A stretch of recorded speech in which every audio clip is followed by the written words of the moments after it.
my name's Dr. Lauren Ward. I did my PhD at Salford University, and that focused on looking at ways to improve the broadcast accessibility, particularly of TV, for people with some degree of hearing loss.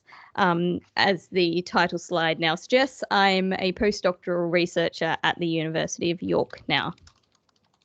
So this talk is going to go through quite a lot, really. It's kind of like the whistle-stop tour of my PhD, which somewhat auspiciously I handed in 12 months and 3 days ago.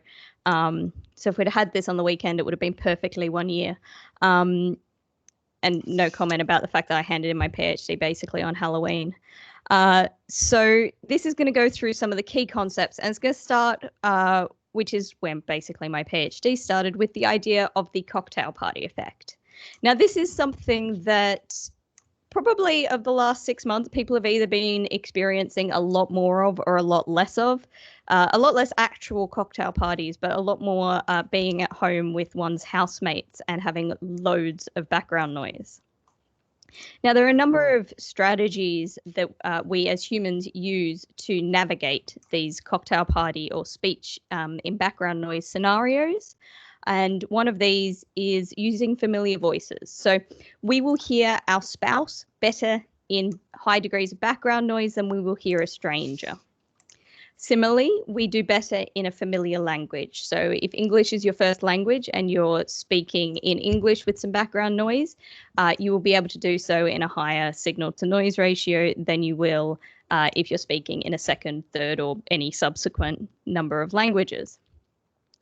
And the other key thing that we use, I mean, there are many things that we use in a cocktail party situation, but one of the big ones is directional cues. So if we know that someone's in front of us, we know what someone sounds like if they're in front of us as opposed to beside us in terms of the interaural level cues and time difference cues and all sorts of spatial hearing cues. So we use that to be able to sort of zoom in on someone that might be speaking in front of us or even speaking behind us. But what all of these different types of things have in common is that they play on the idea that we have a mental model that we can slot information into.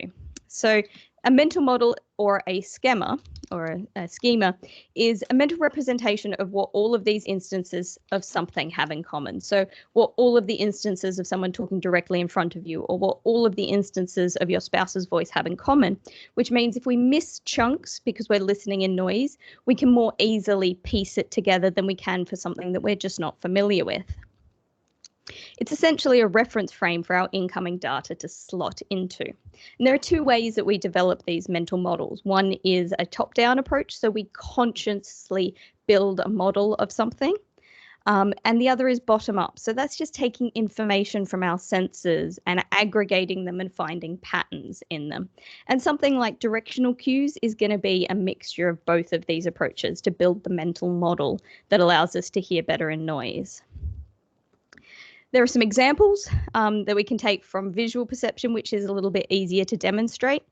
We all have a mental model of what a rabbit and a duck looks like. And even though this image is neither a rabbit or a duck, the fact that it works as a visual illusion is because it's playing off those mental models we have and triggering the duck and triggering the rabbit parts of our brain that says this has enough things in common with it to be called a duck or a rabbit.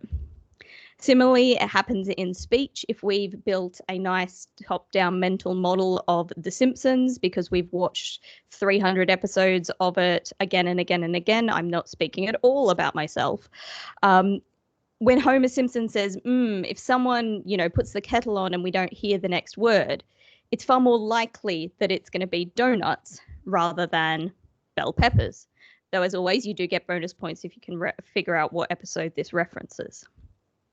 So we do this in visual, we do this in speech.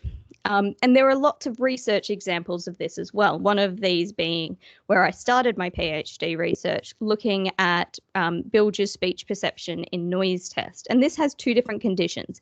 It's got one, which is low predictability sentences, which presented in noise, you have to recognize the final word of the sentence as the key word. And that's how it's scored to tell you how well you are hearing in that particular level of noise. one condition is low predictability sentences. Mary should think about the sword. Now, this is something that doesn't really give us anything to play on those mental models. There's nothing in that sentence other than just English grammar that tells us that the final word of that sentence is going to be sword. But then we have high predictability sentences, which play off that mental model. It builds on ideas that we probably already have about Arthurian legends, about general fantasy tropes. And the sentence is, he killed the dragon with a sword. Even if we don't hear the whole word sword, we can use that model to maybe make a much better guess at what that final word would be if we hear some of the rest of the sentence. Now, this is quite an established test. It was developed in the 80s, and it's being used quite expansively. One of the first things that I did in my PhD research was to extend this and have a look at whether we can trigger those mental models, not just with linguistic information, but with sound information. So I added 2 extra conditions to this test and had a look at what happened. One of these was using the low predictability sentences, but adding in some sound effects that might trigger it. So it's the same sort of context as he killed the dragon with the sword, only with the low predictability sentence. So I'll give that a play and we'll see if it works. Mary should think about the sword.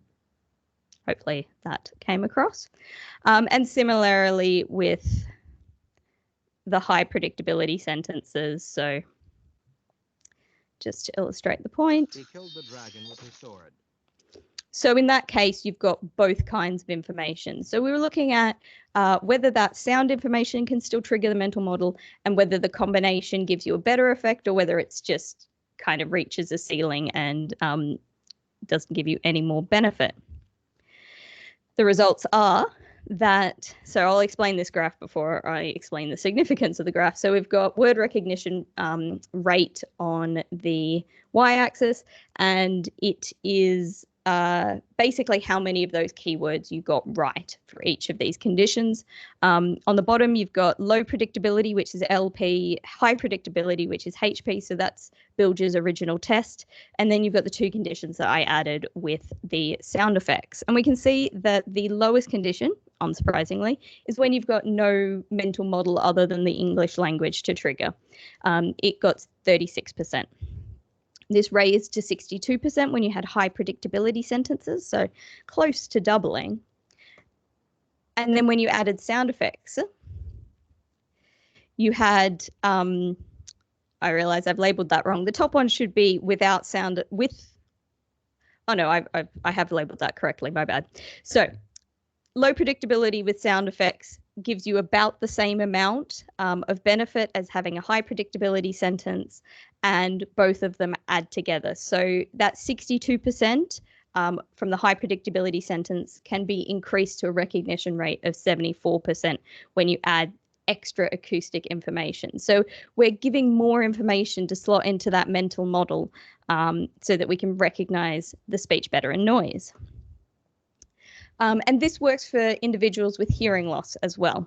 In Bilge's original results, it was 37% word recognition rate for people with hearing loss, which went up to 76 when you added in the high predictability. So this use of schema works regardless of hearing ability. However, obviously, hearing ability brings in some challenges. To get these results, they had to be done at higher signal to noise ratios.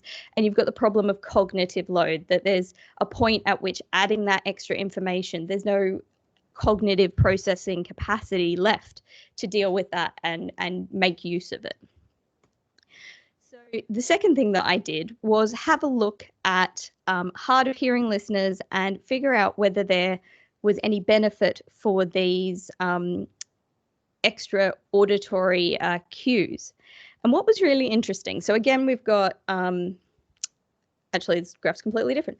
On the right-hand side, left-hand side, we've got percentage improvement in intelligibility. So basically what that is saying, if you give someone with a hearing loss, a low predictability sentence with no extra cues, and then you give them a low predictability sentence with some extra acoustic cues, how much will their word recognition rate improve by? So what we can see from this graph, which also has a degree of hearing loss across the x-axis, which I'll explain in a little bit more detail in a second, is that for some people, they get quite a lot of benefit from those additional acoustic cues, and generally people with lower levels of hearing loss, so 20 to 40 dB of hearing loss. But once we get to about 40, 42 dB, we start to find that not only does it not make a lot of difference, it's actually giving us an active detriment. So these extra bits of information are reducing their ability to hear speech in noise. So all of this is a bit of a basis, I guess, for how we approached looking at improving of accessibility for people with hearing impairment. And for the moment, it might seem to be a little bit tangential, but I promise everything will converge. So this idea that it's not just the amount of sort of hearing capacity, I guess, you have, so the amount of different frequencies that you can hear, there's a lot of cognitive processing going on as well that needs to be taken into account. This ties into, for anyone who's not familiar with how hearing loss is actually quantified, it kind of breaks into two parts. One of it is referred to as cochlear loss, which is the loss of audiometric thresholds. And the way that this is measured is quite straightforward, but it's also very crude. Your played tones at different frequencies and the threshold at which you can no longer hear it is found. This is really great and reliable and tells us a lot about what frequencies you can and can't hear, and tells us very little about how useful your hearing is in day-to-day situations where you want your hearing to function well. So it's very limited. And that's because it doesn't take into account a lot of other things.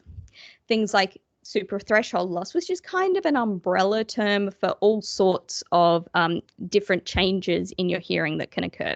Things like tinnitus, loss of temporal resolution, loss of frequency resolution, loudness recruitment, which is essentially a reduction of the dynamic range that you have available. So you can't hear quiet sounds, but loud sounds become painfully loud a lot more quick. There's also hyperacusis, lots of different things. So what quite neat way to organize these different challenges in hearing loss is was developed by someone called Plomp, who broke them down into the ideas of attenuation. So that's cochlear loss. It's literally reduction of incoming sound. And then we have distortion, which is all of these other things. And this fundamentally is the reason why just turning up the TV is not enough. Because we can make things louder, but because of the effects of distortion, processing through the ear and processing in the auditory cortex, it's not enough for it just to be louder. So what are these challenges that individuals with hearing loss are actually having, and how widespread is it? So there's 11 million people as of 2015 in the UK that have some degree of hearing impairment. And the majority of those are mild to moderate loss. And mild to moderate loss is basically in this sort of scenario where there's one single speaker and hopefully you don't have too much background noise in your home, they can understand speech reasonably well. But start to get sort of your cocktail party scenarios or complex soundscapes, and that's where things become much more challenging. And the estimates by Action on Hearing Loss is that by 2035, we will have 15.6 million people in the UK with some degree of hearing loss. That's 1 in 5 people, which means already 20% of the people viewing broadcast content have some degree of hearing loss. And subtitles, whilst a great tool, are not a suitable solution for every viewer. And finally, it's really more than 20% because the majority of those with hearing loss still have age-related hearing loss or presbycusis. So older listeners have a higher prevalence of hearing loss, and they also watch a lot more TV.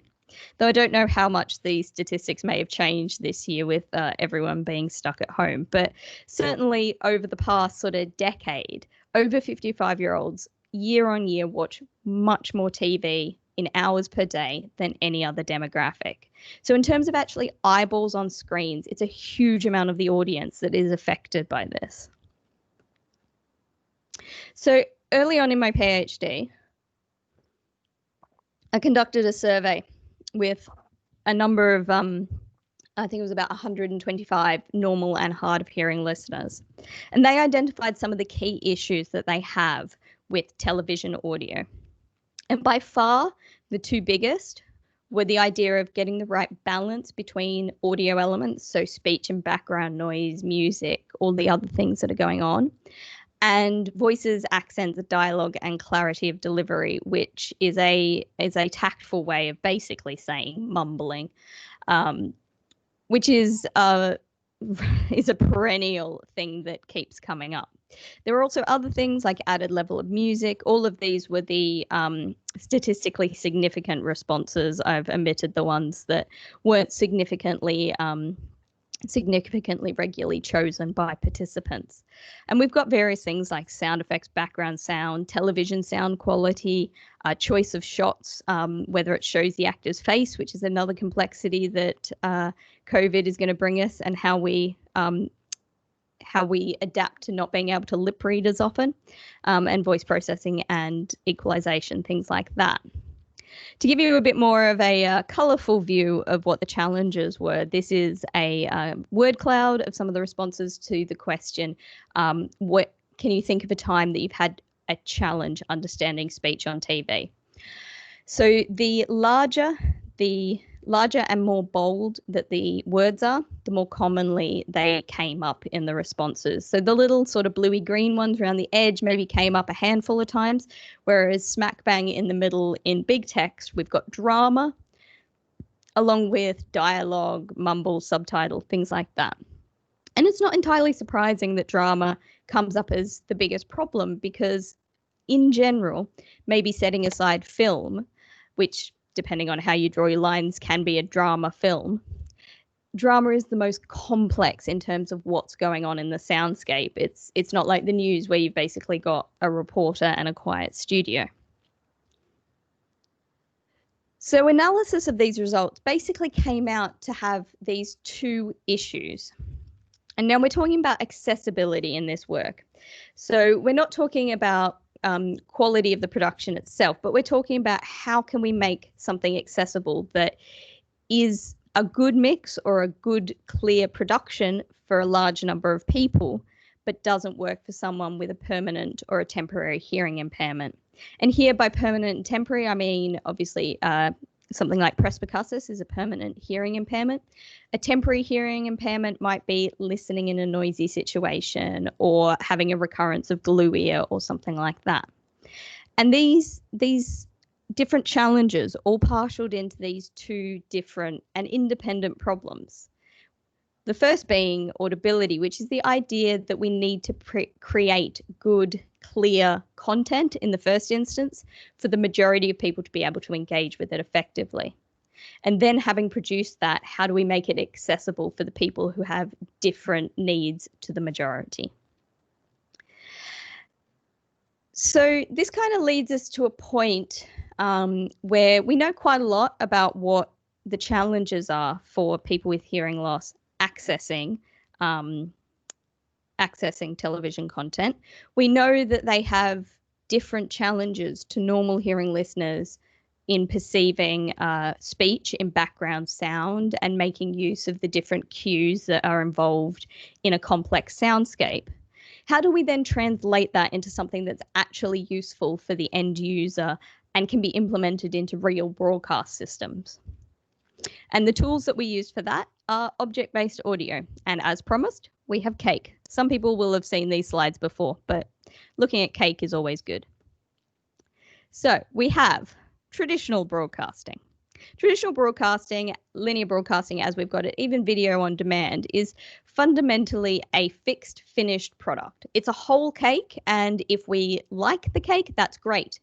But there's very little that we can change about it if the cake doesn't suit us. Object-based broadcasting, on the other hand, is like sending a whole host of ingredients, a recipe, and a chef to put them all together. So what we have here are the ingredients are the objects. These might be audio objects, they might be visual objects, they might be a mixture of both. Metadata, which is instructions on how these ingredients should be put together. And the renderer, which is your set-top box or your TV, the device at point of service that is doing the job of putting together this metadata. And the beauty of object-based broadcasting over linear broadcasting is that whilst there's metadata from the content producer instructing how it should be put together, you can also take metadata from the end user and at point of service make changes. And this opens up a whole host of things that we can personalize for. Things like variable length content. At the moment, if you only have 10 minutes to watch a 60-minute documentary, you just have to watch a single slice of it. It's not a coherent whole, it's just a small chunk of it.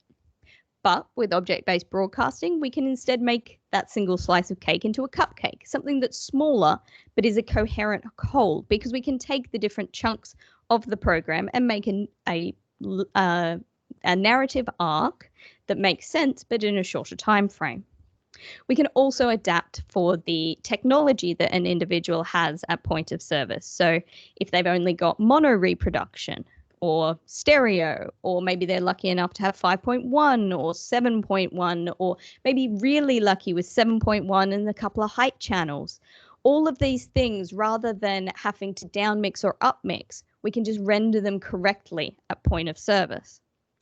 And for accessibility, one of the most important things is the idea that if there is something in the mix that is a problem, rather than trying to suppress it or do speech separation so that we can enhance the speech or all sorts of post hoc techniques, we can do a much better job and just not put it in the first place.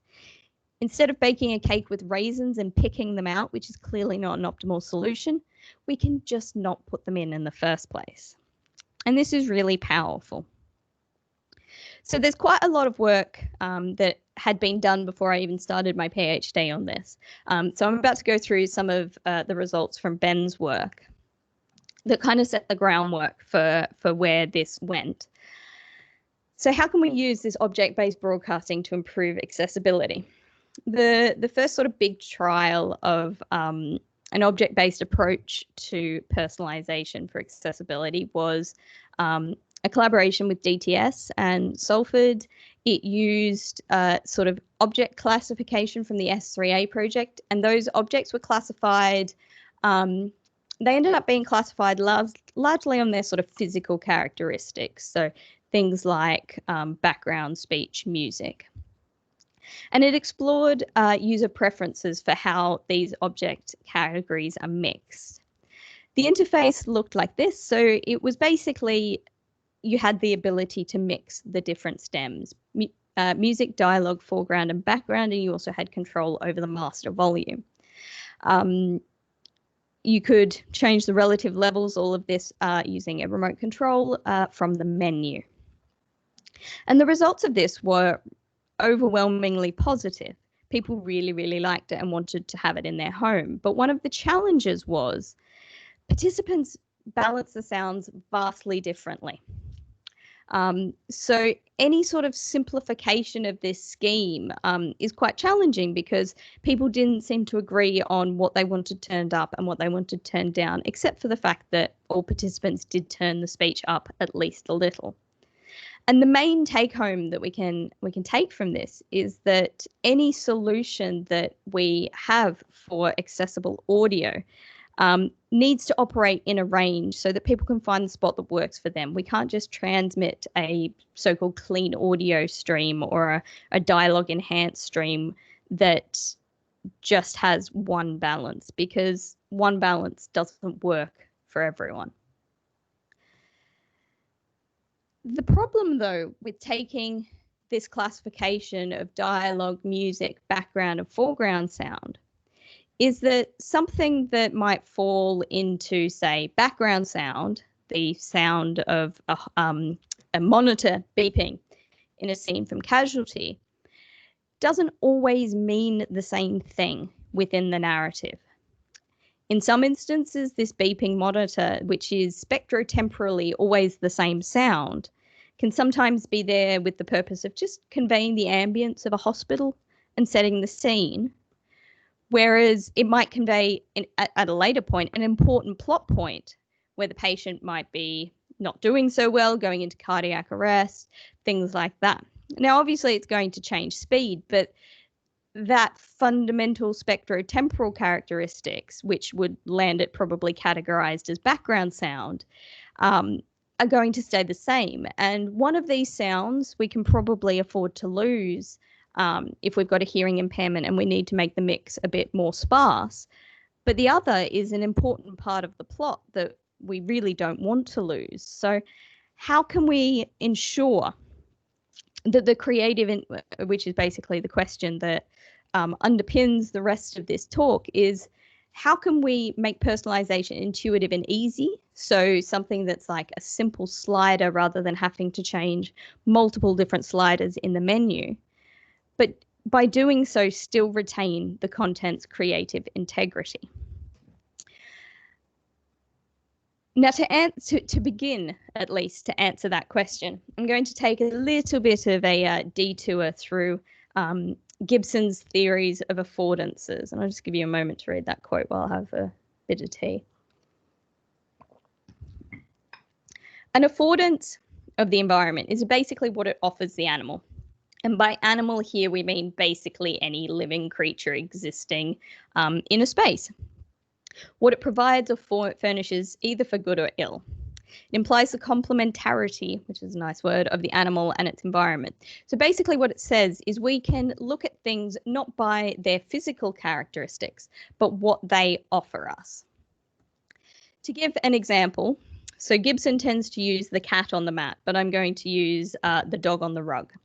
If we just physically describe the characteristics of this scene, we can get a lot of information. We can see the dog is obscuring some of the rug extends to the side. We've got a brown dog. He's sitting on the purple part of the carpet. The rug and the floor must be strong enough that they're holding up. Like, there is a huge amount of physical description that we can give about that scene.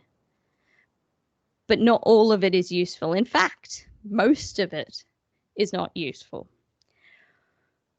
What we can do instead is ask, what does it afford? What affordances does it have? Well, the dog is sitting up and attentive.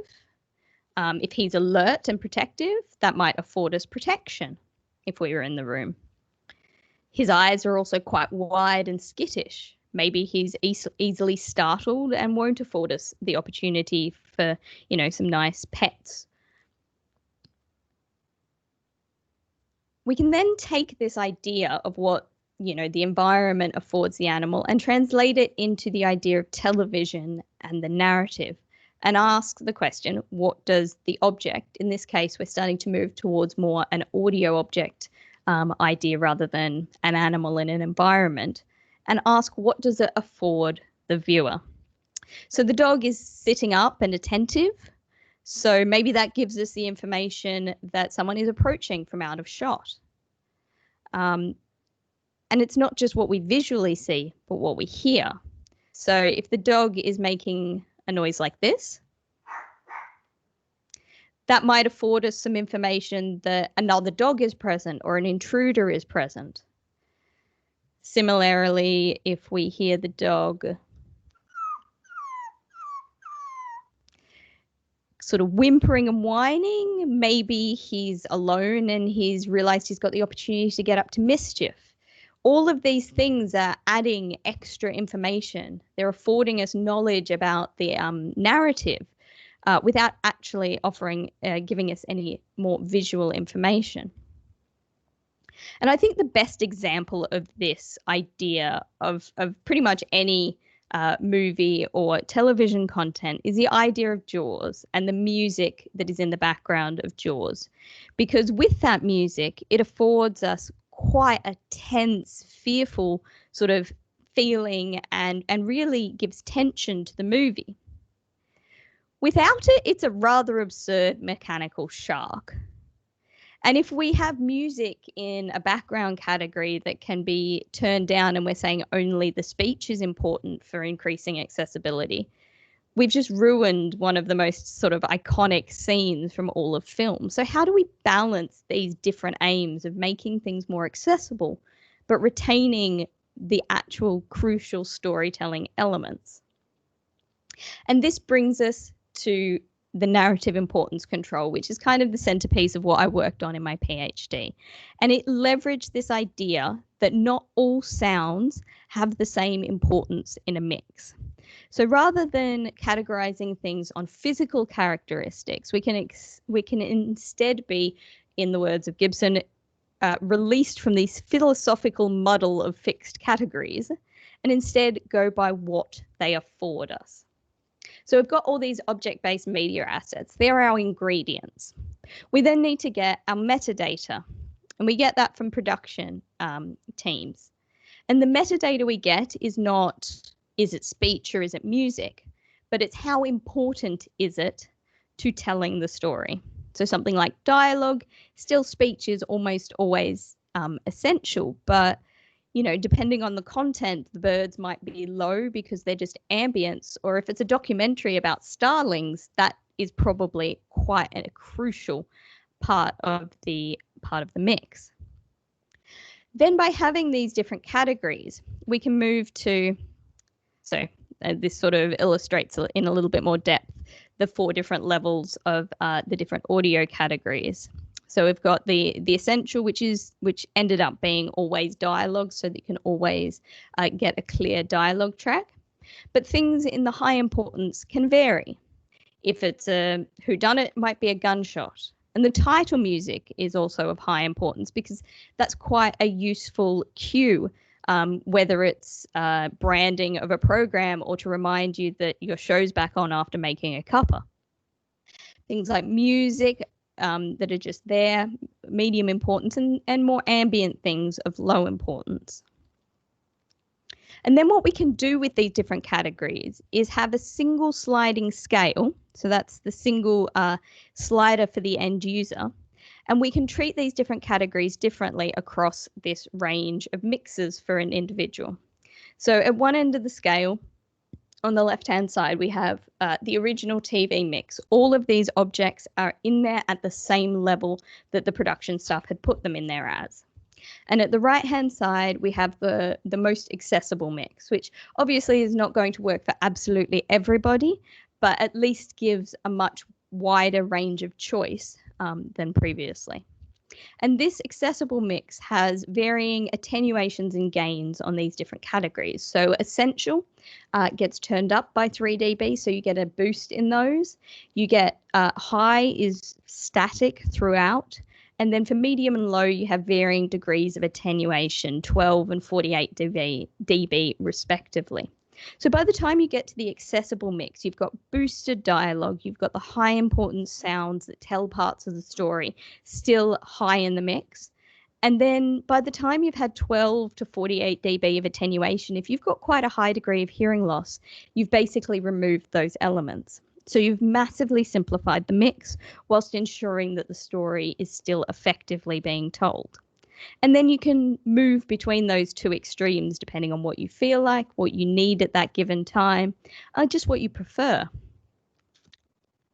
And finally, how we implemented this, as I mentioned, as a single slider, we've got the BBC's standard media player here.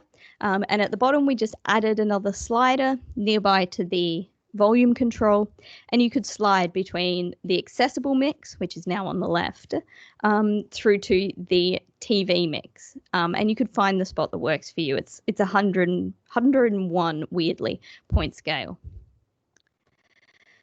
So hopefully this audio will play correctly, but I'm going to give a bit of a demo of how this worked for the episode that we did with Casualty last year.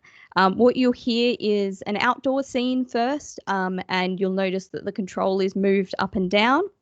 And then the second scene that you'll see will be played twice, once at the TV mix end, so you can hear what it sounded like in the original mix, and once at the accessible end for comparison. So hopefully this plays okay.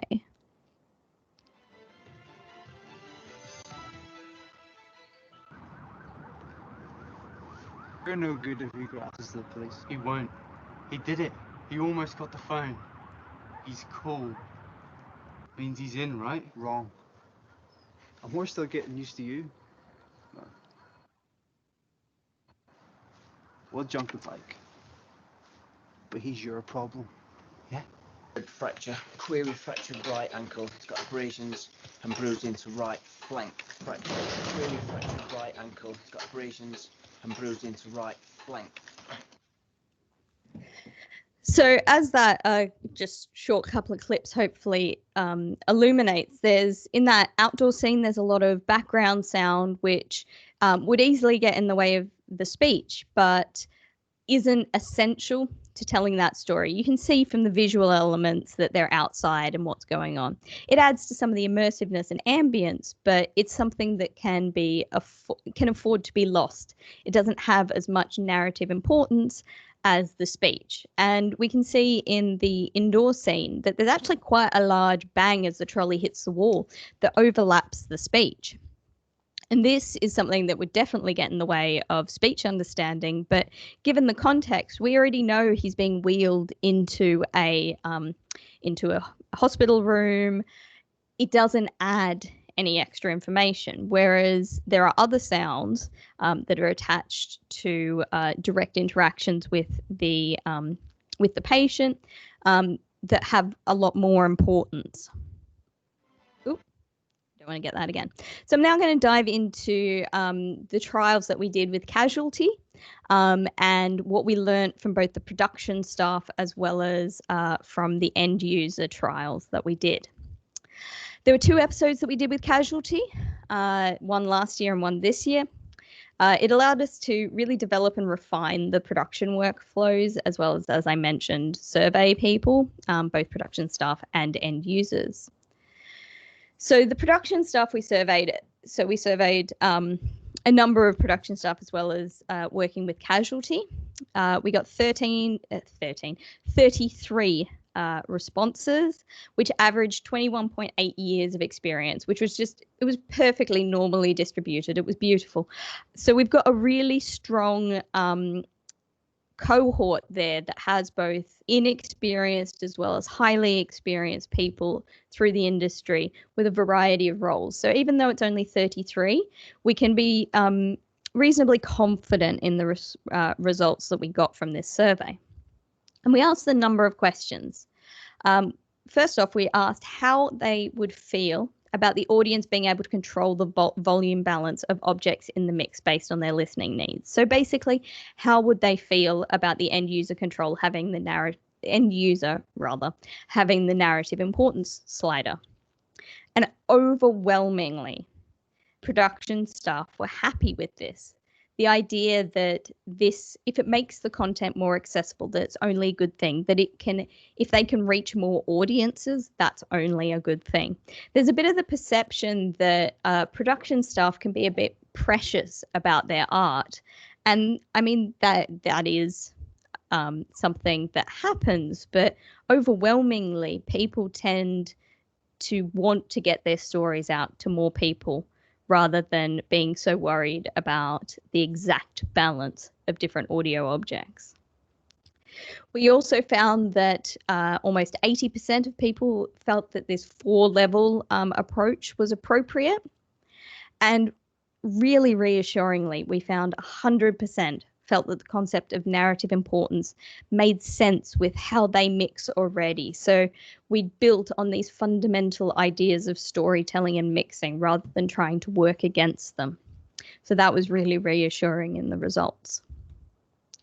We also asked about workflow integration and gave them basically a hypothetical scenario that their employer has implemented this narrative importance workflow, and in order to collect the necessary metadata, you have to create a system of buses in your mix, and each object has to be routed to either the high, medium, or low or essential importance bus. And we got, again, a very neat normal distribution of results, which for some people, they responded with, I could integrate this tomorrow without any problem at all. And some people who would find it a bit harder. So we've got this distribution across different things, like a lot of drama felt that they could integrate it more easily, whereas something like a live production felt they would have a much harder time. But it means we're circling in on the right ideas of how we would produce content using this approach. And this was borne out basically in the work that we did with Casualty. So we've got like a mock-up of the DAW session, Pro Tools session for, I think it's episode 37, which is this year's. The first time we went through, they'd done all of the mixing, and we created the accessible mix with these 4 buses. So this hypothetical that we gave in the survey was what we actually used in the Casualty production. And we did everything as a post hoc process. And it was, to put it lightly, pretty excruciating. We had to unpick the entire sort of developed template of Casualty and reroute things and all sorts of things like that. And as a result, we missed things, so we had to go back and fix them. And the whole mix took 13 hours, which is not something that you can argue towards adding to every production. Luckily, they liked the results so much that they asked us back, despite the 13-hour epic mixing session. And we did things a bit differently the second time. Rather than working with the dubbing mixer after the episode had been reviewed, we worked from the beginning of the track layer with the track layer and put together a template that worked for both the normal mix for Casualty as well as the accessible narrative importance mix. And after really just a couple of hours of working together and discussing things and fiddling around with the template, the track layer had got a workflow that worked, and he could do most of the assignment himself, and then it only required the dubbing mixer to polish it off in the dub. And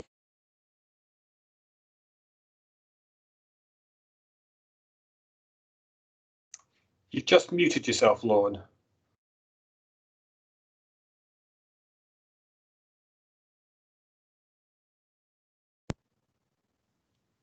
Can you hear me now? Yeah, you just muted yourself, lost about 15 seconds, not very much. Okay, I'll continue from about here, and hopefully it makes sense. No idea how that happened.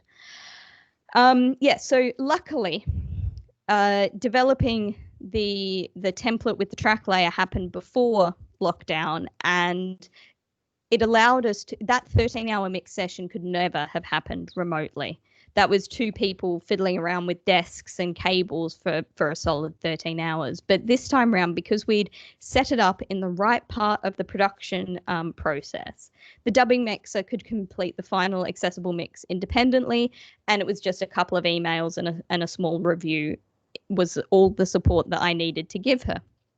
So there's a lot to be taken from that about iterative design, but it's mostly about making sure that these sorts of accessibility measures are completed in the right part of the creative process, because otherwise they just add time. Whereas doing it this way, if you were then to do it week on week, it would become quite natural and add very little time to the production process.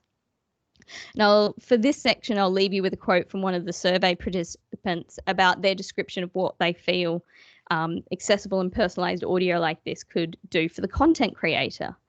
And they said this could be liberating because the content creator could then make a mix more like the one they love without having to worry quite so much about those with a hearing difficulty or in a noisy environment. So they could go for the balance that they feel creates the most dramatic, cinematic mix, knowing that the end user has the ability to make that mix, regardless of what it is, within reason, work for them. I'm going to go through what the end users fed back to us about the trial. So these first results are from the initial 2019 pilot with Casualty, and this was released by BBC Taster, which is basically their prototype platform. We had over 6,000 people who tried it and who gave it on average 3.6 out of 5 stars, which for this platform is pretty good. 83.6% said the control made a difference to their viewing experience, and that's really good to see.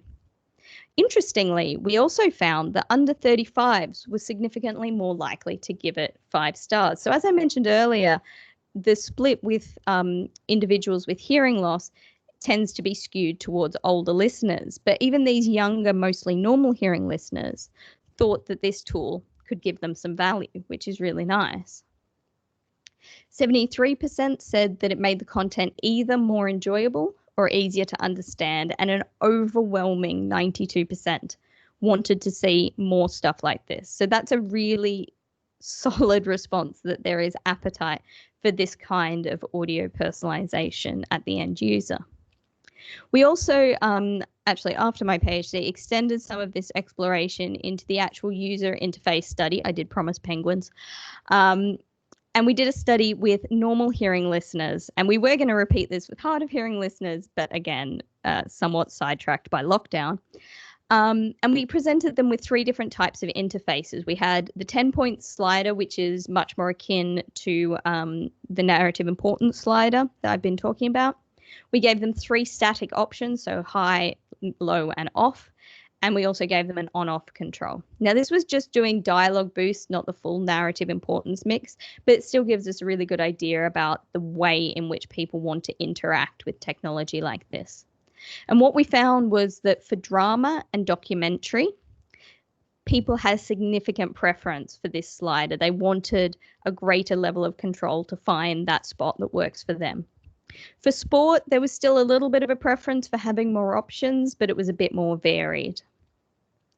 So it seems like this is a way that people feel comfortable and want to interact with this kind of technology. So I'm just going to, as sort of an add-on, the episode that we did this year with Casualty was not only a trial of the accessible audio, so the narrative importance approach, and looking at how we could improve the workflows for that. But it was also an episode that focused on Jade, who is a character with hearing impairment in the show, as well as being a deaf actress herself. And the writing team and director wanted to create a big chunk of the episode that was from her perspective.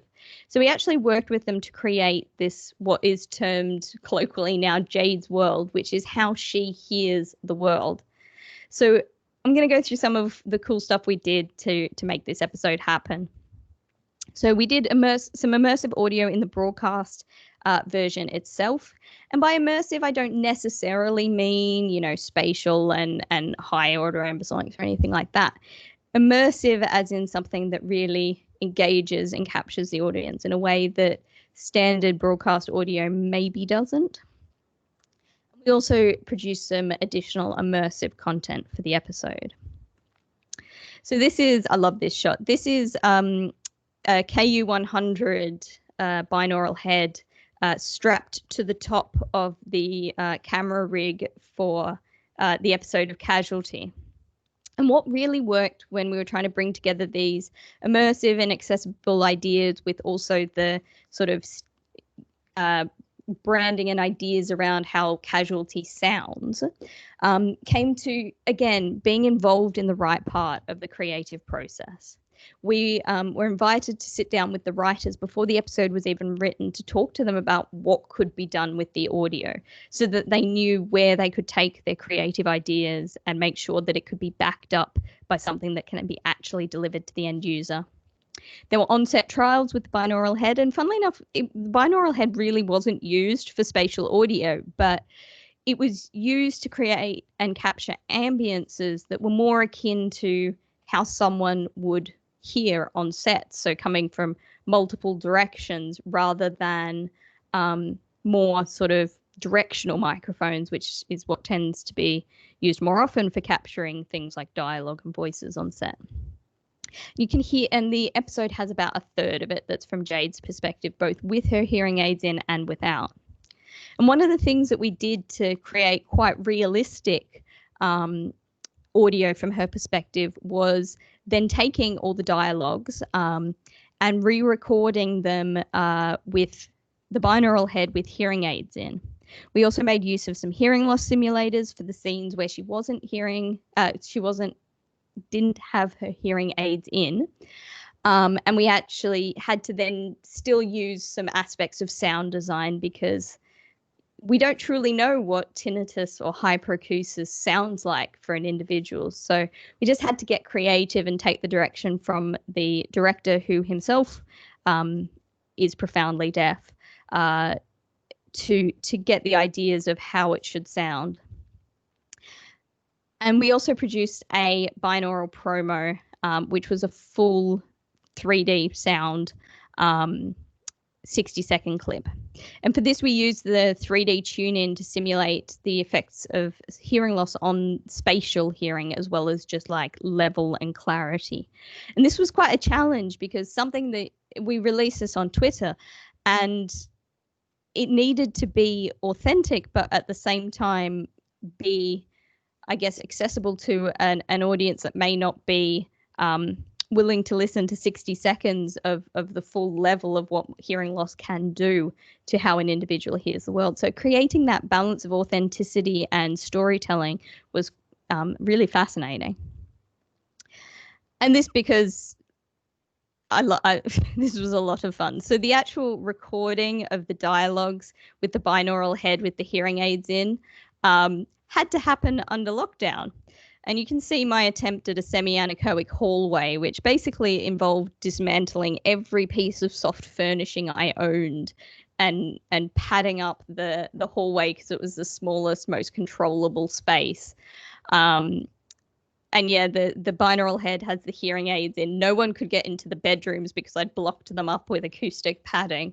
And yeah, so a number of the dialogues in that episode of Casualty were recorded in my flat.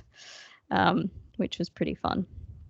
So I'm going to leave you with some of the responses that we got from this year's episode. The sort of central one being top monks to the sound people, as the background noise Jade dealt with is exactly what my hearing aids sound like. My hubby said to me, "Is that what yours sound like?" And I replied, "Yes," and thousands of other people too.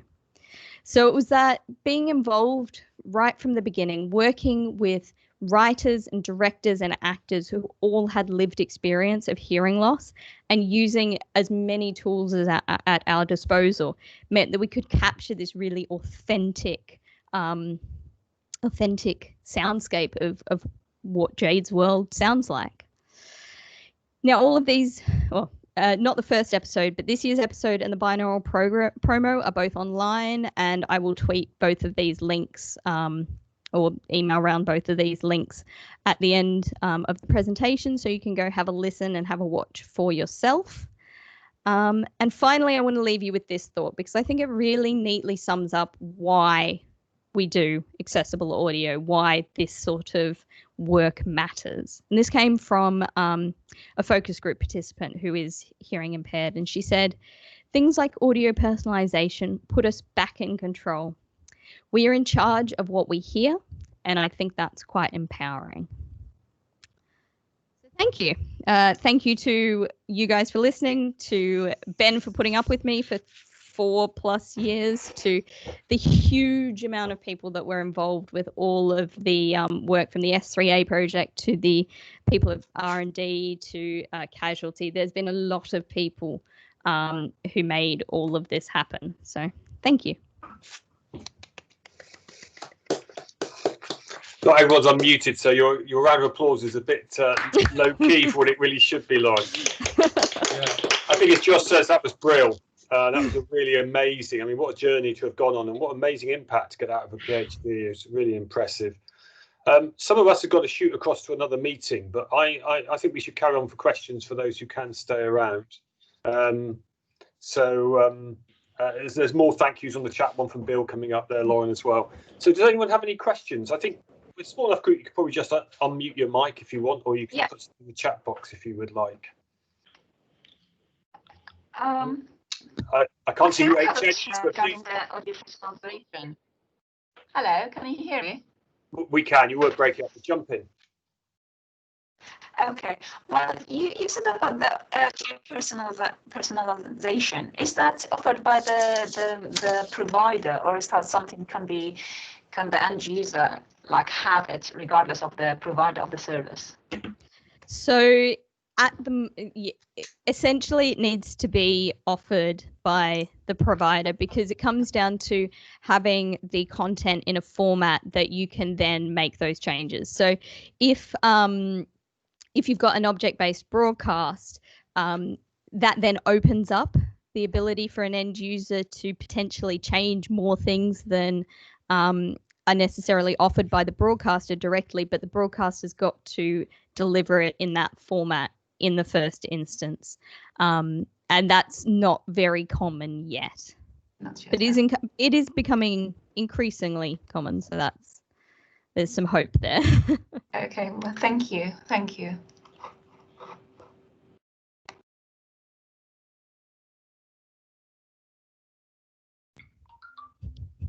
I have a quick question, if you don't mind, Lauren. What are you doing at York?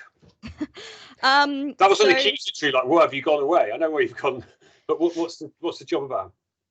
So what I'm working on at York is basically, in some ways, a lot of the same, but in some ways completely different. So I'm doing perceptual testing for some industrial work that York has a contract for. So looking at binaural algorithms of varying flavors and doing perceptual testing for that. So similar to some of the perceptual testing I've done before, but in a different sort of field, though I have managed to cram personalisation into it already. So yeah, it's looking at that. Though that's a fascinating challenge at the moment, because how do we do high quality binaural tests when everyone's stuck at home? So that's been quite fun and challenging. Presumably they all just go to your hallway, which is perfectly suitable for it. Johnny, you've got a question. Hi, just a quick question. What are the costs and the costs of implementation and the ease of implementation? So I mean, I can't give a dollar figure for that, but I can give sort of the impression that we got from working with production staff. For many productions, the integration would be almost as simple as what we did with Casualty the second time round, which is it takes a day or two of sitting down with their standard template, rearranging things, and to use an overused term, creating a new normal. But once that's done, the actual day-to-day production, like the track layer, was the only difference in what he was doing was, rather than putting things on, the tracks within sound effects at random, there's a hierarchy there. So once you get used to that, that's not adding any more time, and then maybe an hour for bouncing the extra stems.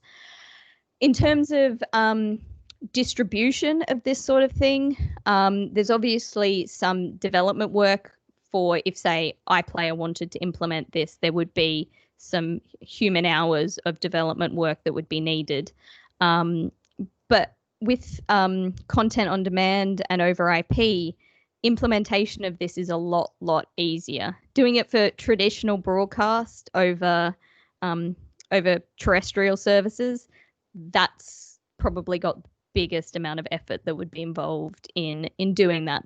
Not impossible, far from it, but that would need lots of broadcasters and lots of consumer electronics manufacturers and people to agree on how they're doing it before it would work. So the time in standards meetings alone would be quite a lot of human hours. Antonio, you've got a question.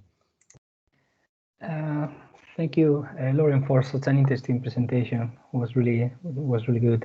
So I just have a question. How do you decide the narrative importance? Do you offer that possibility to the end user to control that as well?